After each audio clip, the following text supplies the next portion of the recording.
324, sama-sama tidak percaya cinta. Nina terdiam.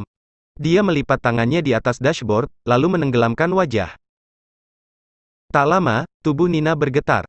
Dia menangis, meluapkan kebingungan dan rasa bersalah yang selama ini dipendamnya. Mendengar isakan Nina, tatapan Franz meredup. Dia membiarkan Nina menangis sepuasnya. Franz paham, sulit bagi Nina menjalani kenyataan kalau kini dia berbadan dua akibat percintaan satu malam mereka. Saya tidak mau anak ini menjalani kehidupan seperti yang saya jalani. Hidup tanpa kasih sayang dan menyaksikan kedua orang tuanya saling mengkhianati. Tidak. Itu akan sangat menyakitkan baginya, tutur Nina di tengah isakannya. Franz mengulurkan tangan menepuk-nepuk punggung Nina. Paham dengan apa yang Nina rasakan. Beberapa waktu lalu, Franz menyelidiki latar belakang keluarga Nina.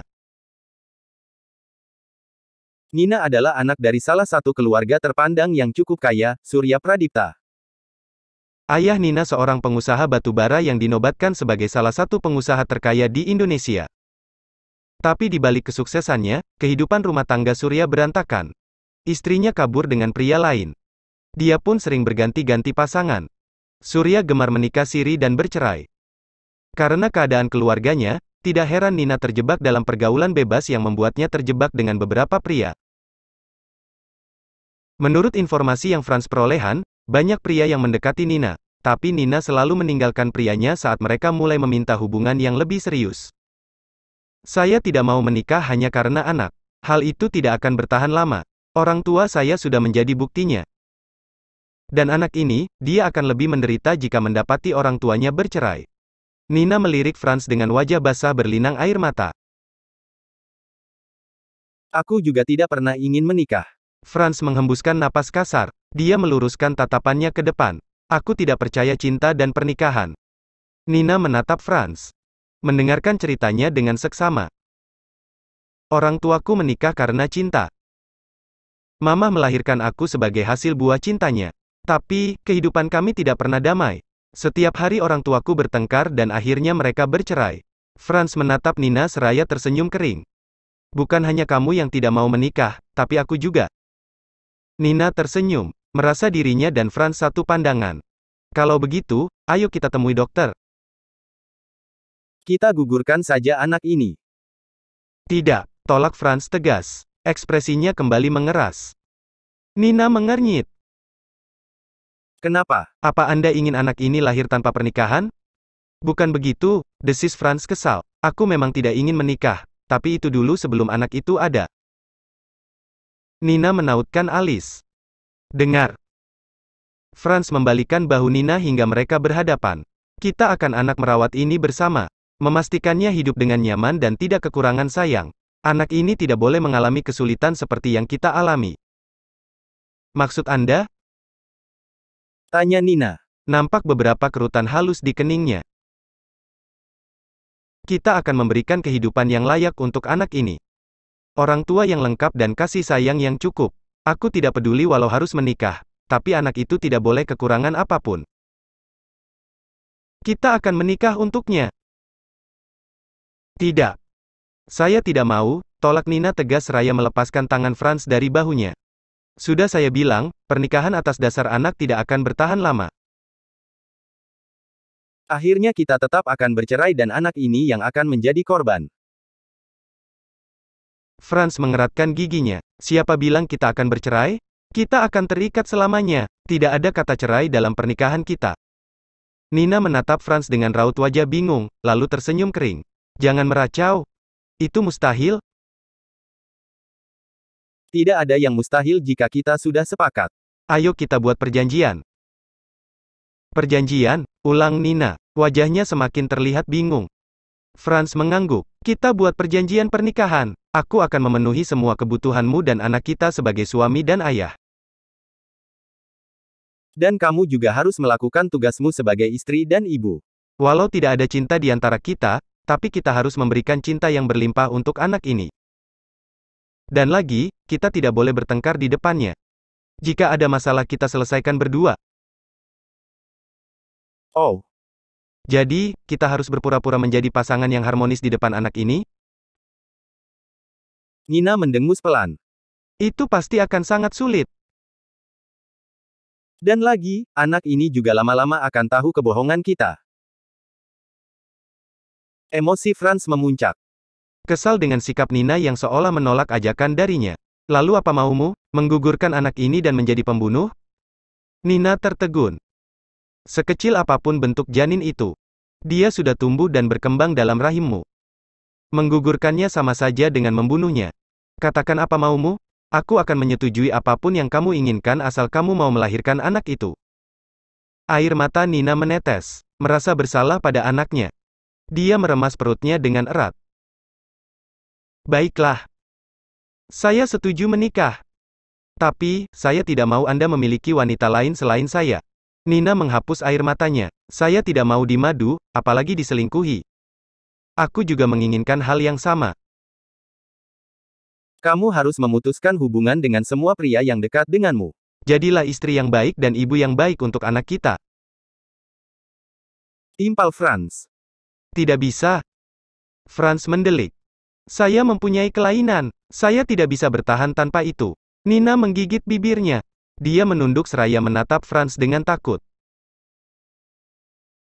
Aku akan memuaskanmu, ujar Franz dengan cepat. Dia menatap Nina dengan tajam. Coba saja berselingkuh dariku. Aku tidak segan mematahkan kedua kakimu. Nina beringsut menjauhi Franz. Jangan egois. Aku akan setia dan kamu juga harus melakukan itu. Jika salah satu dari kita ada yang berkhianat, apa bedanya kita dengan orang tuamu? Nina diam. Tatapannya meredup. Bagaimana? Kamu setuju untuk menikah? Nina mengangguk. Tapi saya tidak mau dikasari. Anda terlalu galak, cicitnya. Franz terperangah, lalu tersenyum kering. Dia mengusap kepala Nina. Aku akan memperlakukanmu dengan baik. Tapi kamu harus patuh padaku, setuju? Setuju, jawab seraya mengangguk.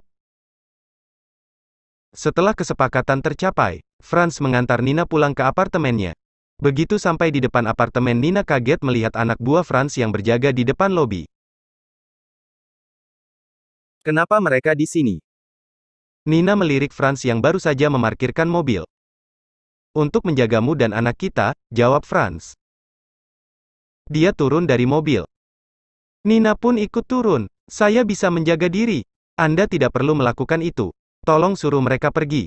Tidak, tolak Franz. Dia melangkah menuju apartemen Nina, lalu masuk ke dalam lift. Bagaimana jika kamu berubah pikiran dan tiba-tiba berbuat bodoh? Nina mendelik.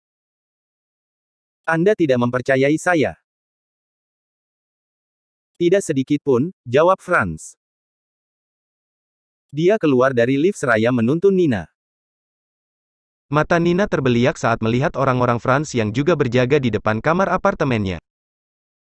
Franz membuka pintu apartemen Nina. Sebelumnya, dia sudah meminta anak buahnya untuk mencari tahu tempat tinggal Nina dan mengajak Mirna ke sana. Mirna. Nina kaget melihat keberadaan Mirna di apartemennya. Wanita itu tersenyum kaku kepadanya. Nina melirik Franz minta penjelasan. Mirna akan menemanimu selama aku pergi, ujar Franz menjelaskan. Jangan sekali-kali berbuat bodoh, istirahat yang cukup. Besok aku akan menjemputmu. Franz pergi tanpa mengindahkan Nina yang masih ingin bertanya. Mirna mendekati sahabatnya yang terlihat kesal. Nina, ada apa sebenarnya? Apa yang terjadi antara kamu dan Pak Franz? Nina berbalik menatap Mirna. Dia menghela. Tadinya, Nina ingin merahasiakan masalahnya dari Mirna, tapi Franz malah melibatkannya. Ayo masuk. Akan aku jelaskan semuanya, ajak Nina seraya berjalan menuju ruang tengah apartemennya. 325, memohon restu. Maldives, pagi hari. Aku sudah mengingatkanmu berkali-kali. Jangan terus bermain api atau kamu akan terbakar. Raditya berbicara dengan Franz seraya memperhatikan Rea yang tengah berbincang-bincang dengan kedua dokternya. Kamu harus bertanggung jawab. Ajak wanita itu menemui oma dan ibumu. Tentu aku akan bertanggung jawab. Tapi bagaimana kalau nenek dan mama marah? Gelombang Franz. Raditya diam. Dia menimbang-nimbang jawabannya. Jika mereka marah, lindungi wanita itu dari kemarahan oma dan ibumu. Bagaimanapun, sudah tanggung jawabmu untuk melindunginya. Kamu membuat nyaliku menciut, timpal Franz dari seberang sana. Kapan kamu kembali? Aku merindukanmu. Suara Franz terdengar merengek. Nenek tidak akan terlalu marah jika kamu ada bersamaku. Kamu bisa jadi malaikat pelindungku. Raditya meringis. Hadapi masalahmu sendiri. Aku akan membantu jika mereka benar-benar marah. Tapi menurutku, mereka tidak akan melakukan itu. Apa maksudmu? Gelombang Franz. Tidak ada penjelasan. Raditya menutup teleponnya. Tidak peduli walau Franz mengumpat kepadanya. Raditya menghampiri Rhea, lalu mengecup keningnya. Dokter Diandra dan Dokter Farah pun pergi begitu melihat kedatangan Raditya. Ada kabar baik untukmu, ujar Raditya dengan wajah yang terlihat cerah. Rhea mengernyit, apa? Raditya duduk di samping Rhea, seraya mengelus perut istrinya. Putra dan putri kita akan mempunyai sepupu kecil. Franz menghamili seorang wanita. Apa? Mata Rhea membulat. Dia kaget sekaligus bingung melihat reaksi suaminya yang terlihat senang. Walau Rhea bukan orang yang kolot, tapi dia merasa salah jika mendengar wanita hamil di luar nikah. Raditya merengkuh bahu istrinya, lalu mengusap kepalanya. Franz tidak akan berhenti bermain wanita jika tidak mengalami kejadian seperti ini. Dia tidak akan pernah mau menjalani hubungan serius, apalagi menikah. Aku berharap, Franz akan lebih bertanggung jawab demi calon istri dan anaknya. Kamu benar. Franz terlalu banyak bermain-main, tutur Rhea. Teringat dengan kelakuan sepupu iparnya yang gemar bermain perempuan. Rhea melirik suaminya. Aditya, memangnya siapa wanita yang dihamili Franz? Raditya diam, ragu mengungkapkan nama wanita yang dihamili sepupunya. Dia yakin, Rhea akan merasa bersalah jika tahu cinta satu malam Franz terjadi saat dia meminta Nina membantunya. Franz sudah menceritakan segalanya pada Raditya. Apa aku mengenalnya? Desak Rhea penasaran. Raditya mengangguk pelan. Mata Rhea membulat. Jangan bilang wanita itu adalah Nina. Raditya mengernyit. Dari mana kamu tahu? Rhea terperangah, lalu tersenyum lebar. Nina pernah bercerita kalau Franz selalu membuat masalah dengannya. Entah mengapa, aku yakin mereka akan terlibat hubungan. CK, ternyata dugaanku benar. Raditya tersenyum melihat ekspresi istrinya yang nampak senang. Dia membawa Rhea ke dalam dekapannya. Sepertinya, kita harus bersiap pulang. Kita harus membantu Franz menyiapkan pernikahan. Rhea mendongak. Wajahnya semakin cerah. Rhea memang senang berada di Maldives, tapi dia juga sangat merindukan tanah airnya. Kapan kita akan pulang? Setelah Franz menetapkan tanggal pernikahan, jawab Raditya.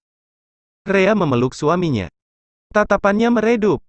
Dia harap, akan punya lebih banyak kesempatan untuk mendamaikan Raditya dan orang tuanya setelah berada Indonesia. Mah, Pah, Rhea akan pulang. Rhea rindu kalian, batin Rhea. Jakarta, sore hari. Nina kaget mendengar ajakan Franz yang ingin mempertemukan Nina dengan nenek dan ibunya. Nina takut dan malu bertemu dengan mereka. Dia belum siap. Apa saya benar-benar harus bertemu dengan mereka? Saya takut mereka tidak menerima saya, ujar Nina saat sampai di pekarangan rumah keluarga Atmaja. Franz mengusap tengkuknya. Sebenarnya, dia juga ragu berkata jujur pada nenek dan ibunya. Tapi sesuai saran Raditya, semakin cepat Franz mempertemukan Nina dengan mereka, semakin cepat dia bisa menikahi wanita itu. Tidak perlu takut. Kita akan menghadapi mereka bersama-sama. Demi anak ini, tutur Franz menenangkan Nina seraya meyakinkan dirinya sendiri. Aku tidak mau perutmu semakin besar dan menjadi pergunjingan. Nina tersentuh mendengar kata-kata Franz. Tidak menyangka Franz akan bersikap bijak demi anak yang dikandungnya. Nina pun mengangguk meyakinkan dirinya sendiri. Baiklah. Ayo kita pergi. Franz menghela. Dia turun dari mobil, lalu membuka pintu mobil untuk Nina. Dia mengulurkan tangan membantu Nina keluar. Nina, bantu aku mendapat restu dari mereka. Jika mereka marah, bersujud denganku untuk meredakan kemarahan mereka. Nina mengangguk paham. Baik Pak, saya mengerti. Franz menuntun Nina memasuki rumah. Dia sengaja mengajak Nina berkunjung ke rumahnya sore hari karena Erlina baru datang dari Maldives sore ini. Nina meremas tangan Franz saat memasuki rumah keluarga Atmaja. Dia gugup dan takut karena akan bertemu calon mertuanya. Kepala Nina menunduk, tidak berani melihat orang yang akan ditemuinya. Selamat sore, untunglah kalian sedang berkumpul di sini, sapa Franz seraya tersenyum kering. Melihat nenek dan ibunya sedang duduk di ruang tengah. Erlina dan Meilani menautkan alis. Kaget melihat Franz yang membawa wanita ke rumah. Mereka menatap tajam wanita yang dibawa Franz. Nenek, Mamah, perkenalkan dia Nina. Calon menantu kalian, ujar Franz tanpa basa-basi. Erlina dan Meilani terperangah. Mata mereka membulat tanpa berkedip. Tidak percaya dengan hal yang mereka dengar. Calon menantu? Meilani mengulang kata-kata putranya seraya berdiri. Dia menatap Franz dengan tatapan menuntut. Meilani memperhatikan Nina yang masih menunduk. Matanya memicing saat sadar Nina adalah sekretaris putranya. Katakan dengan jelas. Kenapa kamu tiba-tiba membawa wanita itu ke rumah? Erlina ikut berdiri dan menatap tajam cucu laki-lakinya. Franz dan Nina terlonjak mendengar pertanyaan Erlina. Nina menguatkan remasan tangannya pada Franz, sedang Franz menghalangi Nina dari tatapan tajam neneknya. Franz tersenyum kering pada neneknya. Franz tidak sengaja menghamili Nina. Jadi, kami harus menikah. Hamil, pekik Erlina dan Meilani bersamaan. Nina menunduk semakin dalam, sedang Franz melepaskan tangannya dari Nina lalu melangkah memeluk nenek dan ibunya. Selamat, Mama akan menjadi seorang nenek dan nenek akan mendapatkan cicit baru dari Franz. Kalian akan memiliki satu menantu lagi di rumah ini. Franz mengecup sisi kepala Erlina dan Meilani bergantian, seolah perbuatannya menghamili anak orang merupakan kemenangan yang harus dirayakan. Astaga, jantungku! Erlina meremas dadanya yang mendadak sakit. Meilani mendorong putranya, lalu buru-buru mendudukkan ibunya di sofa. Anak itu, Mama selalu yakin kalau dia akan membuat masalah. Tuhan, kenapa aku sampai memiliki cucu tidak berguna sepertinya? Erlina terengap seraya menunjuk cucunya. Meilani menatap iba-ibunya. Dia juga kaget dengan kabar dari putranya. Kamu dan putramu sama saja, tidak bisa dipercaya. Meilani mendelik. Kenapa jadi Mei yang salah? Franz sudah dewasa dan bukan lagi tanggung jawab Mei. Mamah benar. Franz sudah dewasa, jadi tidak ada salahnya Franz memiliki anak dan menikah. Tolong restui kami. Franz menarik Nina untuk berlutut bersamanya. Dia memegang tangan neneknya yang bergetar. Franz merasa bersalah karena sudah membuat kaget neneknya. Di sebelahnya, Nina tetap menunduk tidak berani melihat calon nenek dan ibu mertuanya. Franz berjanji akan menjadi suami dan ayah yang baik untuk Nina dan calon cucu kalian. Franz juga janji tidak akan main wanita lagi. Tapi Franz mohon, restui pernikahan kami. Nina melirik wajah Franz yang tengah memelas. Hatinya tersentuh oleh kata-kata Franz. Pria itu rela memohon demi dirinya dan anak yang ada dalam kandungannya. Nina sungguh tidak menyangka Franz akan berbuat sejauh itu. Erlina menarik napas. Dia menatap Franz dan Nina bergantian. Jadi, wanita ini bernama Nina? Iya, Nina Pradipta, calon menantu kalian, calon istri Franz dan calon ibu dari cucu kalian, jawab Franz cepat. Meilani menggeleng mendengar jawaban lengkap dari putranya. Erlina menghela. Dia menatap Nina yang kembali menunduk menghindari tatapan darinya. Erlina membungkuk meraih dagu Nina. Sudah berapa kali kamu tidur dengan cucuku? Bersambung.